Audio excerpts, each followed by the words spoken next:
The following video was filmed on the 5th of March 2021, 2 days before Harry and Meghan's interview was seen by anyone. In the interview, from start to finish, Meghan was acting. The world is waiting on the biggest interview of the year. Were you silent or were you silenced? Harry and Meghan with Oprah. Everyone has an opinion. A bit of a gold digger. It's very sad that the relationship with his brother has changed. I don't think their marriage will last. But no one has actually seen what Harry and Meghan have to say. Instead, the airwaves are full of royal experts influencing public opinion by giving their views into the soap opera of the decade. You just think, could there be a more inappropriate time for all this to be blasting out in public? But do these experts actually know what they're talking about? It is certain, of course.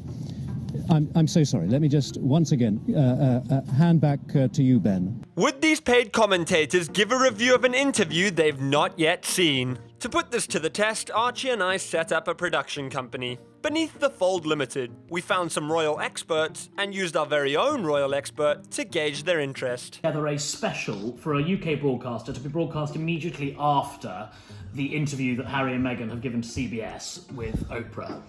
And we're looking for guests to comment on the interview, basically. So it will be pre-recorded, so we're actually recording it tomorrow, and it's just to offer kind of an immediate reaction to the interview that will then go out after the interview, if that makes sense. The experts were happy to act as if they'd already seen the interview. Their fees were negotiated and their contracts signed. This is what happened. Ingrid is the editor of Majesty magazine. Have you ever read Majesty magazine? No, but neither does anyone else, so that's all right. We're going to be doing a post-match analysis of Harry and Meghan's interview with Oprah, which is obviously coming out in a few days' time. Richard Fitzwilliams, royal commentator. Ingrid Seward, I'm editor-in-chief of Majesty magazine. You've not seen the interview yet, have you? No. No, great. I think we have a fair idea of where the interview's going, and we have a fair idea. You do, definitely. Okay, great. Are you ready to go? Brilliant. Okay, let's go. What was your overall impression of the interview? I think that this was an extremely hard-hitting interview. In the interview, to my mind, this was an actress giving one of her great performances. From start to finish, Meghan was acting. Do you think, looking back now, that Oprah went rather soft on Harry and Meghan? I think the interview was really an iron fist in a velvet glove. It was not a balanced interview. Oprah is a friend and gave them an easy ride. She was totally sympathetic, and there is a great deal in it that the palace will find deeply concerning. Were you surprised in the interview to hear Meghan's comments about Prince William? To hear her talking about members of the royal family didn't surprise me at all.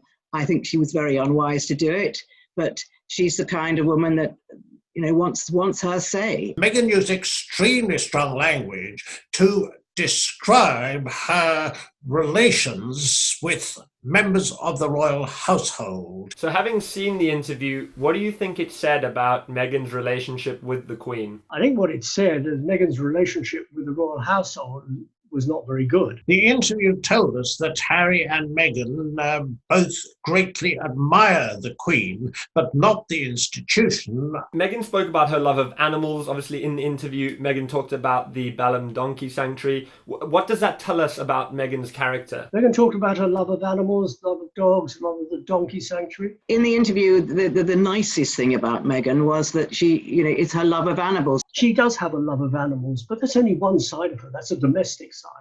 Yeah. We've got to look at the broad picture, and the broad picture is not a very pretty one. Meghan Markle saying she won't take the vaccine in the interview. What was your reaction to that? I think it's very selfish.